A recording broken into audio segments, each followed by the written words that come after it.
पूरे देश में नोटबंदी की चर्चा है। आने वाले दिनों में नोटबंदी पर जनता को परेशानी होगी या राहत मिलेगी, इस पर आज तक ने एसबीआई की प्रमुख अरुंधति भट्टाचार्य से खास बातचीत की। आज की स्थिति में अगर सबसे ज्यादा कोई काम कर रहा है तो बैंक के कर्मचारी है, और अगर आपका बैंक का बेस बहुत बड़ा हो देश में तो जाहिर सी बात है कि एसबीआई जैसे बैंक में इस वक्त काफी हलचल का माहौल है। और हमारे साथ इस वक्त एसबीआई की चेयरमैन मैम अरुंधति भट्टाचार्य यहाँ पर मौजूद है। मैडम, जैसे मैंने कहा कि हम समझ सकते हैं कि इस वक्त बैंक के कर्मचारी बहुत ज़्यादा काम कर रहे हैं, और उसके बावजूद भी क्या आपको लगता है कि 10 दिन के बाद आज ये स्थिति आ पाई है कि जिसके वजह से आपके जो कंज्यूमर्स हैं, कस्टमर्स हैं, वो ये कह सके कि अभी पिछले 10 दिन के हालात नहीं रहेंगे, थोड़ी स्थिति सुधर जाएगी? नहीं, वो तो हमको लगता है वो तो होना ही चाहिए। जैसे हम अभी कह रहे थे कोई दूसरे चैनल में कि हम लोग ये डिमोनेटाइजेशन के पहले एटीएम चैनल में 75 लाख ट्रांजैक्शन रोज करते थे, हर रोज करते थे। पिछले 24 घंटे में हम लोग 73 लाख ट्रांजैक्शन किए हैं, यानी कि सामान्य स्थिति की थोड़ी सी ही कमी है। लेकिन ये तो सामान्य स्थिति है, पीक ट्रांजैक्शंस ज़्यादा होती है, आज के दिन में डिमांड भी ज़्यादा है तो इससे भी ज़्यादा ट्रांजैक्शंस होगी। अभी 13,000 एटीएम से हमारे 2,000 के भी नोट निकल रहे हैं, बाकी 44,000 एटीएम से हमारी 100 की नोट आ ही रही है। जैसे आप देखेंगे कि कतार की जो साइज़ है, जो लाइन लंबी है लाइन, वो लंबी लाइन भी अभी थोड़ी बहुत घट गई है। आज के दिन में हम लोग जो ट्रांजैक्शंस की भी आंकड़ा देख रहे थे 5 बजे तक, वो भी उससे भी पता चलता है कि लोगों की जो आ रहे थे उनमें कभी बहुत कुछ कमी हुई है। नहीं, लेकिन जिस तरीके से रोज गाइडलाइंस चेंज हो रही है, क्या बैंक को उसके वजह से भी काम करने में दिक्कत हो रही है? 4500 से 2000 हमने कर दिया, फिर इनएडिबल इंक लगाने के लिए बात कही गई, उसके बाद अब जिनकी शादी है उनको 2.5 लाख तक आपको देने हैं, तो रोज कुछ ना कुछ गाइडलाइंस चेंज हो रहे हैं, उसकी वजह से कितनी दिक्कतें हो रही है? ये देखिए, ऐसा कुछ नहीं है कि इसके वजह से बहुत दिक्कत हो रही है, खाली यही है कि कम्युनिकेशन बहुत पक्का रखना पड़ता है। नहीं तो एक ब्रांच कुछ करेगा, दूसरा ब्रांच कुछ करेगा, उससे लोगों में परेशानी और बढ़ेगी। खाली यही नहीं, अगर आप कहेंगे कि 2.5 लाख किसी के शादी के लिए देना है तो उसके लिए बैंक को क्या रखना उचित है, कैसे स्क्रूटिनी करेंगे, कैसे हम लोग स्क्रूटिनी करेंगे, ये सारा चीज बनाना पड़ता है, लोगों को जानकारी देनी पड़ती है, ताकि बाद में कोई आके ना कहे कि आप इसको ज्यादा दे दिए, हमको कम दिए, ये सारे चीज भी आ सकते हैं।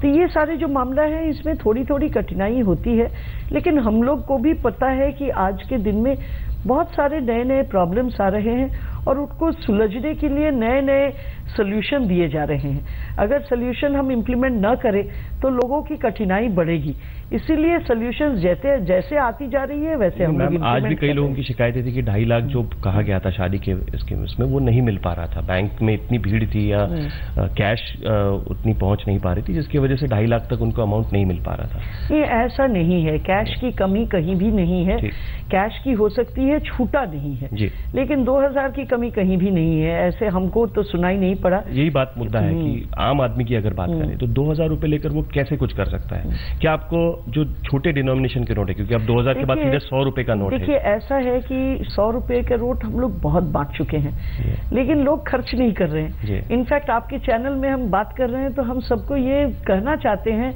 उनको अपील करना चाहते हैं कि आपके पास जो नोट है उनको खर्च करिए।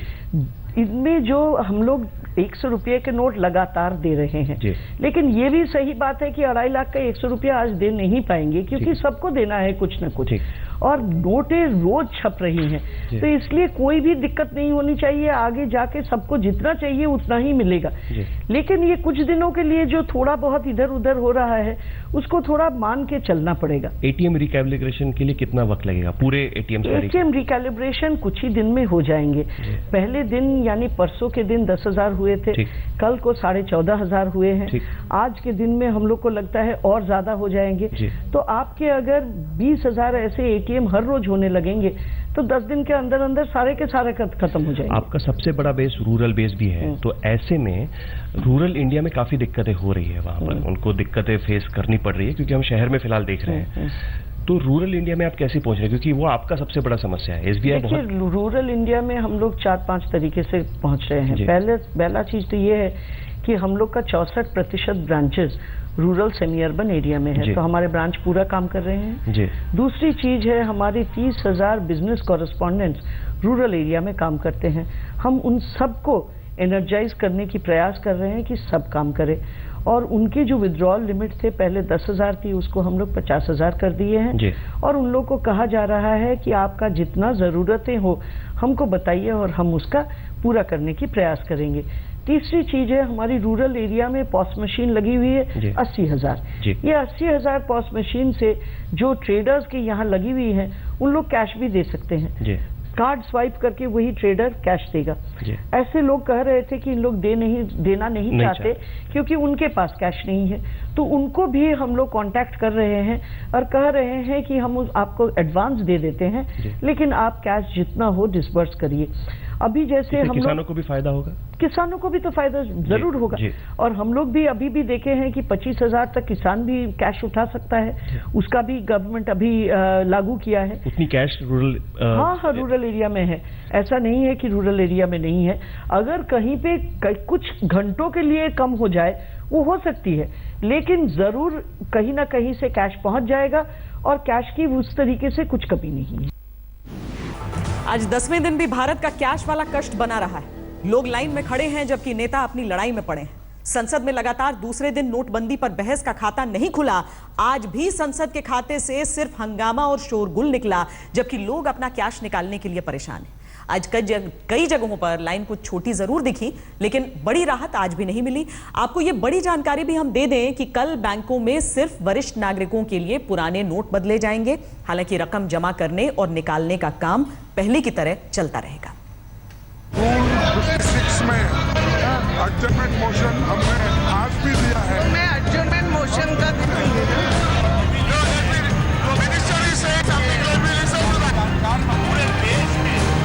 देश के लोगों की जेब में सन्नाटा है, लेकिन संसद के अंदर सिर्फ शोर, सिर्फ हंगामा है। लोकसभा से लेकर राज्यसभा तक आज भी संसद में कल जैसा ही हाल रहा है। लोकसभा में विपक्ष नोटबंदी पर बहस के लिए वोटिंग वाले नियम पर हंगामा करता रहा, तो राज्यसभा में इस बात पर हंगामा होता रहा कि प्रधानमंत्री को बहस के दौरान सदन में बुलाया जाए। एडजर्नमेंट मोशन हमने आज भी दिया है। तो मैं एडजर्नमेंट मोशन का दूंगी ना, वो इम्पोर्टेंट है। उस एडजर्नमेंट मोशन को आप सम्मति दें ताकि डिस्कशन चले।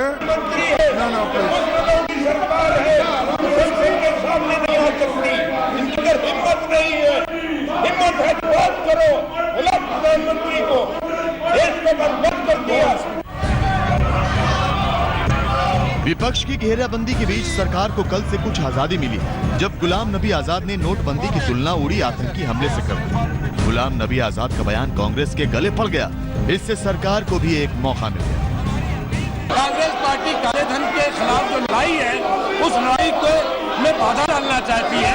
हमारी अपील है कि कांग्रेस पार्टी और honourable leader of the opposition देश से माफी मांगे। आकस्मिक मृत्यु को और शहादत को बराबर रखने की जो राजनीति है, ऐसी विरोधाभास वाली अनैतिक राजनीति कुछ लोग कर रहे हैं इस देश में। कहने को तो नोटबंदी पर सब बहस और चर्चा चाहते हैं, लेकिन ये तो तब होगा जब नेताओं को हंगामा करने और शोर मचाने से फुर्सत मिले। इसकी वजह से संसद के दोनों सदन सोमवार तक के लिए स्थगित हो गए। नेताओं को अपनी राजनीति और जिद छोड़कर क्या संसद में बहस नहीं करनी चाहिए कि नोटबंदी से क्या फायदा क्या नुकसान है और लोगों की परेशानियां कम करने के लिए और क्या कदम उठाए जा सकते हैं। यहाँ पे 7:45 बजे लाइन में आ गया हूँ और अभी तक नंबर नहीं है। 10:30 बजे से ऑफिस है, तो मैं ऑफिस की छुट्टी करूँ या पैसा निकलवाऊँ या जमा करूँ, कोई सुविधा नहीं हुई है, कुछ नहीं हुआ है। सिर्फ लंबी लंबी लाइनें हैं, ना जेब में पैसे हुए। मोदी जी ने बेकारी बना दिया है सबको। 2 घंटे हो गए अभी हमको यहाँ पर। अभी कितना 2 घंटे और लग सकते हैं, अभी 2 घंटे 3 घंटे लगेंगे, पता नहीं। एंड प्लान तो जैसे भी किया है ठीक है, पेन तो हो रहा है सभी को, हमें भी पेन है, लेकिन जो भी किया है अच्छा किया है। नया डिसीजन है, एकदम तो होगा नहीं, टाइम तो लगेगा ही। इसमें कोई शक नहीं कि अभी लोगों की दिक्कत 10 दिन बाद भी कम नहीं हुई है, लेकिन कई जगहों पर आज लंबी लाइनें कुछ छोटी होती हुई भी दिखी। सरकार के कुछ नए नियमों से असर पड़ा है। लाइन जो है कम हो गया है, जो दाढ़ी वाले लोग लगे हुए थे वो कम हो गए हैं, अब लाइन कम है, पहले के मुकाबले कम है। सर मोदी जी ने अच्छा किया है काम, पर जो है थोड़ी सी पब्लिक को परेशानी हो रही है। बस ये परेशानी जो है 10 दिन में हालात सुधरे, आपको लगता है सुधार की ओर है या और बिगड़ रहे हैं? नहीं, थोड़ा सा पहले से के मुकाबले कम भीड़ है, पर धीरे धीरे कम होती चली जाएगी। नेताओं को तो हमारे देश के आम लोगों से सीखना चाहिए, जो इतनी दिक्कतों के बावजूद लाइन में खड़े अपनी बारी का इंतजार कर रहे हैं। हंगामे और शोर तो वो भी मचा सकते हैं। 2.5 लाख तक आप निकाल सकते हैं। हाँ जी सर। तो आपको आईडी प्रूफ वगैरह सब लाए हो? हाँ जी सर, आईडी प्रूफ ये 2.5 लाख पहले डिपॉजिट नहीं ना, मैं बताता हूँ आपको। अंदर बंदा गए हैं, हमसे पहले किसी की मतलब लड़की की शादी थी, वो अंदर गए, वो पहले अपनी शाखा पे गए, उन्होंने कहा आरबीआई वाले भी देंगे। आरबीआई वाले के पास गए, वो कह रहे हैं यहाँ कोई कैश नहीं मिलेगा, आप वापस वहीं जाओ। अभी मैं इसी कतार में लगा हूँ, शायद कुछ तो होगा, देखता हूँ अंदर जाके क्या होगा। कुछ ऐसे भी हैं जो एक दिन पहले ही आईसीयू से निकल कर आए, लेकिन उन्हें भी इन हालातों के बीच बैंक जाना पड़ रहा है। हमारे साथ हैं 74 साल के मोहम्मद जमील। 500 और 1000 रुपए की नोटबंदी का जो प्लान पूरे देश में चल रहा है, इसी के तहत ये भी अपने बैंक में अपने नोट बदलवाने के लिए आए हुए हैं। काम हो गया है, they like cooperated very well, the bank staff cooperated very well. Problem तो है बट ठीक है। 74 साल के मोहम्मद जमील अभी अभी आईसीयू से निकलकर एक दिन पहले आए हैं और अपनी पेंशन स्कीम को रिन्यू कराने के लिए अपने बैंक की ब्रांच में पहुंचे हैं। साधक परिवार वाले बताते हैं कि उन्हें इस पर कोई परेशानी नहीं, क्योंकि बैंक के कर्मचारियों ने उनके साथ बहुत अच्छा सलूक किया और मात्र 5 मिनट में ही उनका काम पूरा हो गया। कैश की कड़की और मुश्किलों से भरे 10 दिन में कुछ तस्वीरें ये भी हैं कि लोग एक दूसरे की मदद भी कर रहे हैं। सब जानते हैं कि कम कीमत वाले रुपए की कमी है। इस वक्त हम आरबीआई के बाहर मौजूद हैं। दरअसल आप देख सकते हैं ये मूंगफली वाला है और ये कहीं ना कहीं बहुत अच्छा काम कर रहा है। काम अच्छा ऐसे कर रहा है कि इसके पास खुले पैसे हैं और ये लोगों को खुले पैसे जो है वो जिनके पास 2000 का नोट जो लेकर आ रहे हैं, आरबीआई से निकाल रहे हैं या कोई 500 का नोट निकाल रहे हैं, उनको खुले दे रहा है। हाँ, चेंज आ जाती है तो हम खट्टे कर लेते हैं, कभी 100 कर लिए, कभी 200 कर लिए, कभी 400 कर लिए, ऐसे करके अपना खट्टा करते रहते हैं। पब्लिक मांगती है तो उनका भला कर देते हैं। चुनौतियों से भरे इन दिनों में सबसे ज्यादा दिक्कत उन घरों को है जहां पर शादियां हैं। सरकार ने शादी वाले घरों को कार्ड दिखाकर 2.5 लाख तक का कैश लेने की राहत तो दी है, लेकिन कई ऐसे लोग भी हैं जिन्हें इसके बावजूद कैश नहीं मिला। मेरी बेटी की शादी, क्या पैसा निकला, क्या बात है? नहीं निकला। वो कह रहे हैं डीसीपी से लिखवा के लाओ पुलिस स्टेशन में और ग्राउंड की पर्ची लगाओ, इसमें कहाँ आपने बुक कराया। ये आपकी लोकल कार्ड भी हो सकता है। कह रहे हमारे पास टाइम नहीं है, हमसे ज्यादा बात मत करो। तो आपने जहाँ मैरिज होम बुक किया होगा उन सब की पर्ची रसीद आप कैसे करेंगे फिर? तो 2.5 लाख रुपया जो निकलना है अब घर पे है पर्ची, जो लेकर के फिर अभी आएंगे। हाँ, उसको लेके आना पड़ेगा। और क्या कहा गया अंदर से? और पुलिस स्टेशन डीसीपी साहब से लिखवा के लाओ। अच्छा, नंबर वाली शादी है कि नहीं है? शादी है कि? लेकिन ये हर जगह हो रहा है, ऐसा भी नहीं है। कई जगहों पर शादी के लिए 2.5 लाख रुपए कैश मिलने पर किस्मत वाले दूल्हे भी दिखे। ये है जिनकी शादी है 30 नवंबर को। सर आप कितना खुश है, कितना टाइम लगा इसमें? मैम बहुत खुश हूँ, क्योंकि जो हमें पिछले हफ्ते तक न्यूज़ मिली कि हमारे पास इतनी लिमिट है डेबिट निकालने की, तो 24,000 20,000 इतने तक हमारे सीमित थे जो हफ्ते में निकाल सकते थे। आज 2.5 लाख रुपए एक साथ जो मिल रहा है मेरे को, उससे इतना राहत है कि अब हम कि जो सिर पे टेंशन थी वो दूर हो गई। आज सरकार ने चुनिंदा पेट्रोल पंप पर कार्ड से 2000 रुपए तक का कैश लेने की सुविधा का ऐलान भी किया था, लेकिन दोपहर तक पेट्रोल पंपों में लोग खाली हाथ ही लौटते रहे। बाद में बताया गया कि आज शाम 4 बजे से 686 पेट्रोल पंप पर डेबिट कार्ड को स्वैप करा के 2000 रुपए कैश लिए जा सकते हैं। परवीना पुरकायस्त, मनदीप शर्मा और संजय शर्मा के साथ चिराग गोठी, दिल्ली आज तक। आज वित्त मंत्रालय ने कहा है कि लोग अपने बैंक अकाउंट का दुरुपयोग न होने दें, क्योंकि ऐसी खबरें भी आई हैं कि लोगों को कई तरह के ऑफर्स देकर उनके अकाउंट में बड़ी रकम जमा करवाई जा रही है। आयकर विभाग उन अकाउंट्स पर भी नजर रख रहा है जिनमें 8 नवंबर के बाद से बड़ी मात्रा में कैश जमा करवाया गया। वित्त मंत्रालय ने आज फिर कहा है कि जिन लोगों के अकाउंट में 2.5 लाख रुपए तक का कैश जमा करवाया गया है, उनसे किसी तरह की पूछताछ नहीं की जाएगी। सरकार काले धन पर सख्ती करने वाले कुछ और कदम उठाने जा रही है। अब उन लोगों का नंबर आ सकता है जिन्होंने ब्लैक मनी का इस्तेमाल जमीन के सौदों में किया है। बेनामी संपत्ति और महंगी प्रॉपर्टी के सौदों पर सरकार की नजर है।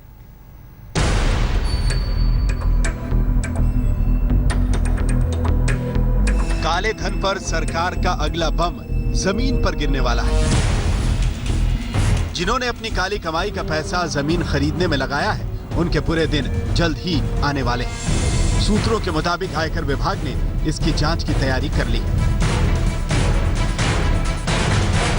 आयकर विभाग देश के सभी जमीन रजिस्ट्रेशन ऑफिस से जानकारी लेगा कि पिछले 10 साल में जमीन के कौन कौन से बड़े और महंगे सौदे हुए हैं। बड़े जमीन सौदे करने वालों से आयकर विभाग पूछेगा कि ये पैसा कहां से आया। ये उन बेनामी संपत्तियों पर शिकंजा कसने के लिए पहला एक्शन हो सकता है, जिसके बारे में प्रधानमंत्री ने कुछ दिन पहले कहा था कि अगला नंबर इसी का आने वाला है। जिसकी 7 पीढ़ी में कोई गोवा रहता नहीं है, वो पैदा हुआ कहीं और, काम कर रहा है दिल्ली में, बड़ा बाबू है, फ्लैट खरीदा गोवा में। किसके नाम? खुद के नाम खरीदते हैं क्या? औरों के नाम से खरीदते कि नहीं खरीदते लोग? हमने कानून बनाया, जो भी बेनामी संपत्ति होगी, दूसरे के नाम की संपत्ति होगी, हम कानूनन अब उस पर हमला बोलने वाले हैं। जानकार बताते हैं कि काले धन की अधिकतर कमाई जमीन में ही लगाई जाती है। एक अनुमान के मुताबिक पिछले 10 साल में काले धन से 1 लाख करोड़ रुपए की जमीन खरीदी गई है। आयकर विभाग ने देश भर में इन जमीन सौदों की जांच के लिए करीब 200 टीमें बनाई हैं। ये टीमें हाईवेज के किनारे जमीन सौदे, कमर्शियल प्लॉट, दुकानों के सौदों की जांच करने वाली है। इसके अलावा जांच के दायरे में दिल्ली के सबसे महंगे लुटियंस जोन की भी कई जमीन संपत्तियां हैं। आयकर विभाग बेनामी संपत्तियों पर उस कानून के तहत कार्रवाई करेगा जिसमें 7 साल की सजा का प्रावधान है। इसमें यह कहा गया है, अगर कोई किसी फिक्टिशियस नेम यानी कि किसी ऐसे नाम पे रखा हुआ है प्रॉपर्टी से कुछ भी जो बंदा है ही नहीं, वो भी बेनामी ट्रांजैक्शन कहलाएगी। अगर जिसके नाम पे है वो एक्नॉलेज करने से मना कर देता है कि ये मेरी प्रॉपर्टी नहीं है या उसका ओनर ट्रेसेबल नहीं है, तो वो भी बेनामी कराएगी। अगर वो बंदा जिसने पैसे दिए हैं, जिस व्यक्ति ने, वो नहीं मिल रहा है और उसकी सोर्सेज नहीं मिल रही हैं कि इनकम कहाँ से जनरेट हुई है, that will be termed as benami. उसको नोटिस दिया जाएगा, इनकम टैक्स डिपार्टमेंट, सीबीडीटी की तरफ से, डायरेक्ट टैक्सेस की तरफ से नोटिस दिया जाएगा कि आपके पास ये कहाँ से आया, इस आय का स्रोत दिखाइए। और अगर वो स्रोत दिखा पाता है तो उस पर कोई ट्रांजैक्शन या किसी भी प्रकार का शिकंजा नहीं कसा जाएगा। यदि वो स्रोत नहीं दिखा पाता है तो निश्चित तौर पर वो पकड़ा जाएगा। सरकार के संभावित एक्शन की वजह से प्रॉपर्टी मार्केट में भी डर है, क्योंकि नोटबंदी के बाद 10 दिनों में जमीन की खरीद में 70 से 80% की कमी आई है। आज तक ब्यूरो। खबरदार में अब हम नोटबंदी से कश्मीर में पाकिस्तान प्रायोजित टेरर फंडिंग वाले बिजनेस को लगी गहरी चोट का विश्लेषण करेंगे, क्योंकि कश्मीर 500 और 1000 रुपए के नोट बांट कर युवाओं को पत्थरबाज बनाने वाले एक ही झटके में कंगाल हो गए। साउथ एशिया इंटेलिजेंस रिव्यू नामक संस्था की रिपोर्ट के मुताबिक पाकिस्तान कश्मीर में हर महीने आतंकियों और अलगाववादी संगठनों को 25 से 30 करोड़ रुपए की टेरर फंडिंग करता है। खुफिया रिपोर्ट्स के मुताबिक आतंकवादी बुरहान वानी की मौत के बाद से पाकिस्तान हर महीने 100 करोड़ रुपए हवाला के जरिए कश्मीर भेज रहा है। सिक्योरिटी रिपोर्ट्स के मुताबिक कश्मीर में घुसपैठ करने वाला हर आतंकवादी अपने साथ 40 से 50 हजार रुपए के नकली भारतीय नोट लेकर आता है। लेकिन अब कश्मीर में टेरर फंडिंग की सारी तकनीक फेल हो गई है, क्योंकि पाकिस्तान की तिजोरियों में भरे पड़े नकली भारतीय नोट अब रद्दी हो चुके हैं और कश्मीर में टेरर फंडिंग के स्थानीय सौदागर भी दिवालिया हो गए हैं। हमने कश्मीर में टेरर फंडिंग की टूटी कमर को स्कैन किया है, जिसकी रिपोर्ट आपको दिखाते हैं। वर्तमान में जारी 500 रुपए और 1000 रुपए के करेंसी नोट लीगल टेंडर नहीं रहेंगे। 500 और 1000 के नोट बंद हुए और कश्मीर में 4 महीने बाद स्कूल खुल गए। ये भले ही संयोग हो, लेकिन ये संयोग नहीं है कि पुराने नोट बंद होते ही कश्मीर में पत्थरबाजी रुक गई। अब आपको पैसे लेकर कश्मीर की सड़कों पर पत्थर फेंकते युवा नहीं दिखेंगे।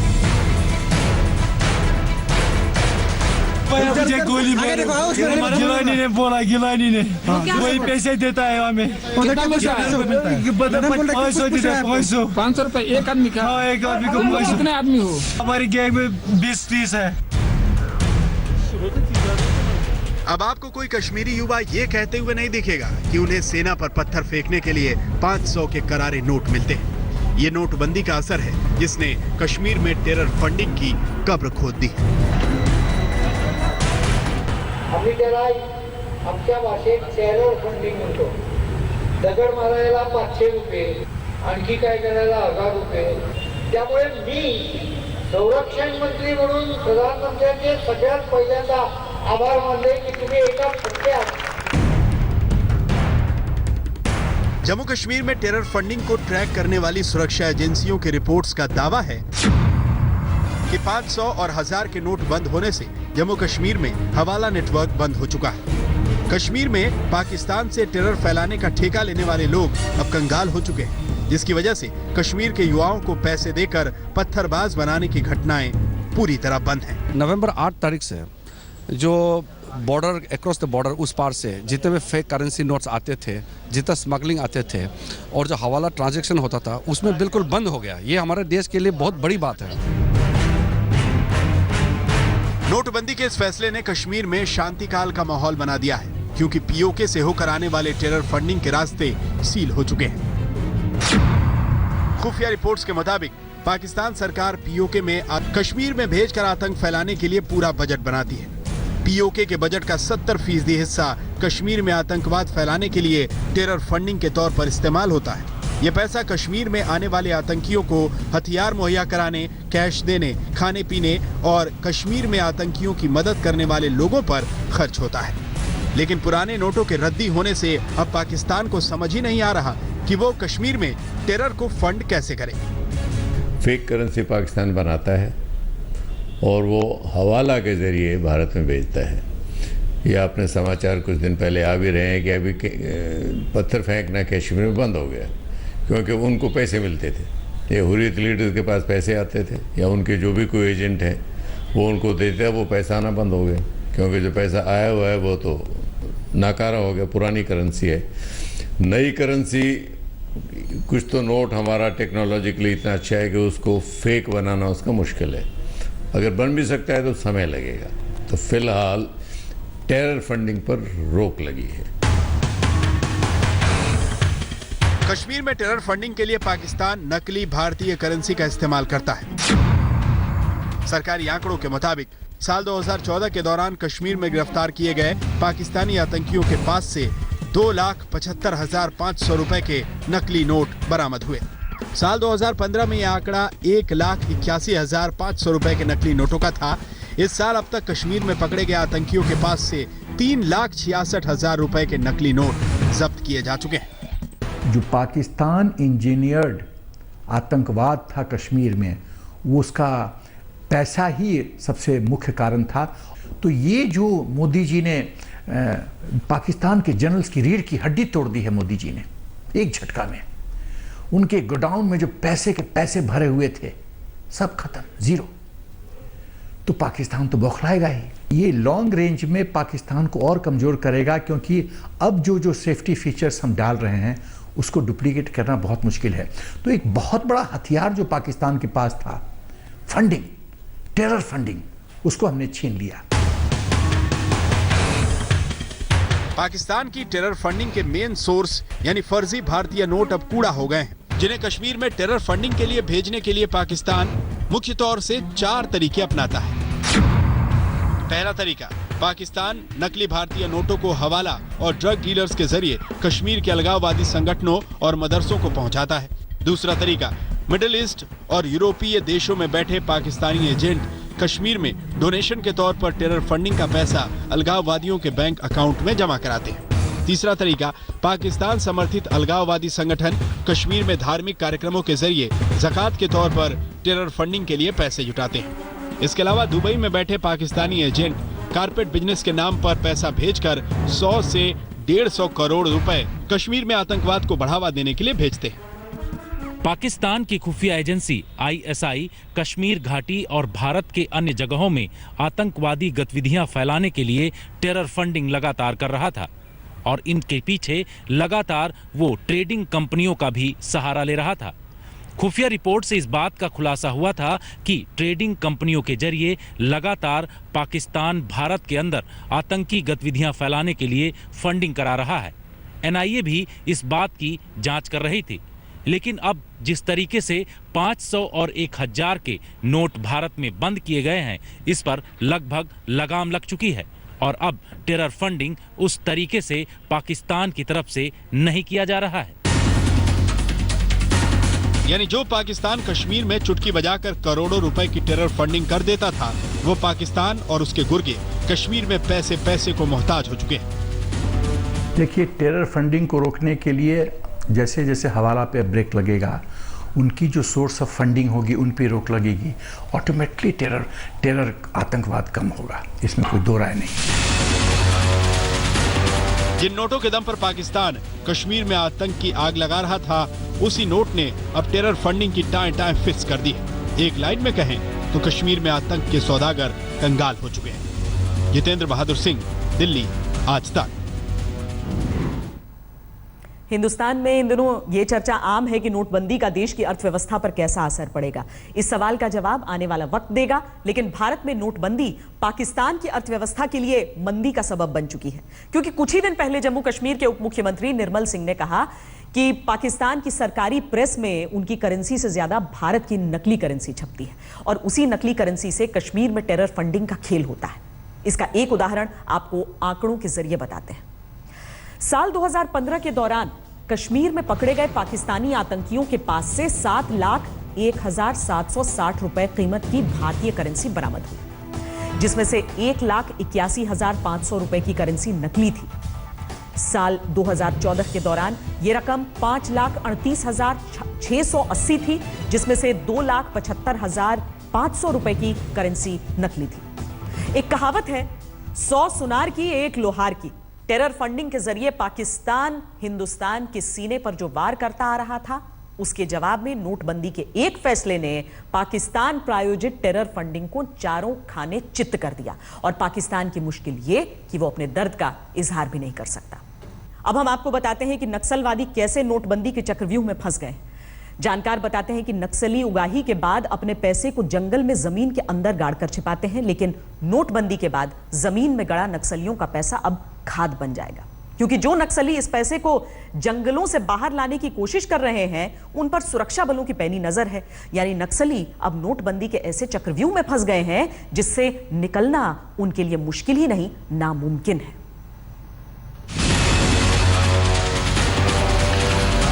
छत्तीसगढ़ का बस्तर जिला नक्सलवाद से पीड़ित है, लेकिन अब नक्सलवादी नोटबंदी से पीड़ित है। थाने में खड़ी इस कार से बस्तर पुलिस ने नक्सलियों का खजाना जब्त किया है, जिसे मिट्टी में गाड़ कर छिपाया गया था।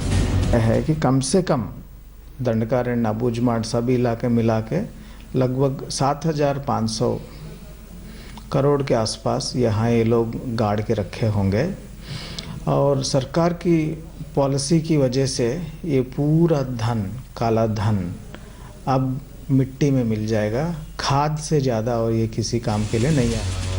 नक्सलवाद के शिकार 7 राज्यों में नक्सलियों की नींद उड़ी हुई है। यहाँ नक्सली लेवी से वसूले गए करोड़ों रुपए की नकदी को ठिकाने लगाने के लिए हाथ पैर मार रहे हैं, लेकिन सुरक्षा बलों ने भी कंगाल हो चुके नक्सलियों की कब्र खोदने की पूरी तैयारी कर ली। Mail today, day for yesterday paper. Red funds in a black hole. 7,500 crores amount of money buried in red corridor jungles. Like that, there is a story about others also. Whoever is getting that sort of money and all. So naturally, yesterday you might have seen in Assam. Yesterday they have shown on TV this Ulfa, the other terrorists. They have, while going in the vehicle, they have thrown 3.50 crore rupees in a drainage and went away. They are burning currency also on the national highway, and now they are threatening the other people, elderly people, go and stand in the queue and get some money because money supply is cut. Nobody will give a check to Maoist, na? Nobody will give a check to Ulfa, na? Ulfa के लिए sulpha supply कोई करेगा नहीं ना। खुफिया एजेंसियों की reports के मुताबिक नक्सलवादी हर राज्य से हर साल 1500 करोड़ रुपए की उगाही करते हैं। रोड कॉन्ट्रैक्टर, बड़े बिजनेसमैन और खनन कारोबारियों से भी लेवी वसूलते हैं। इस साल अब तक लेवी ना देने वाले 17 लोगों की नक्सली हत्या कर चुके हैं। नक्सली ज्यादातर पैसा जमीन में गाड़ कर रखते हैं, लेकिन अब नोटबंदी ने नक्सलबंदी भी कर दी है। हालत यह हो गई है कि नक्सलियों को समझ में नहीं आ रहा कि वो रद्दी हो चुकी नोटों का क्या करें। नक्सलियों की अर्थव्यवस्था का सत्यानाश हो चुका है। जो नक्सली पहले पैसों की उगाही के तरीके ढूंढते थे, अब उन्हीं नोटों के सामने आंसू बहा रहे हैं। सुरक्षा एजेंसियों की एक रिपोर्ट से खुलासा हुआ है कि नक्सली हर साल करीब 200 करोड़ रुपए अलग अलग जगहों से उगाही करके अपने पास रखते हैं। ये पूरा पैसा कैश में रखा जाता है और इसको वो जमीन के अंदर दबाकर रखा करते थे। लेकिन जिस तरीके से प्रधानमंत्री नरेंद्र मोदी की तरफ से 500 और 1000 की नोटों पर सर्जिकल स्ट्राइक किया गया है, उसके बाद ये पैसा बाहर निकल आया है। खुफिया सूत्र ये बताते हैं कि नक्सली अब आम लोगों के ऊपर दबाव बनाकर अपने इस काले धन को बैंकों में चलाने की कोशिश में जुटे हुए हैं। दिल्ली से कैमरामैन मदन गोपाल के साथ जितेंद्र सिंह, आज तक। सरकार के नोटबंदी के फैसले से भले ही आम आदमी को परेशानी उठानी पड़ रही हो, लेकिन ये परेशानी थोड़े दिन में खत्म हो जाएगी। लेकिन टेरर फंडिंग और नक्सलियों के लिए अभी तो टेंशन शुरू हुई है।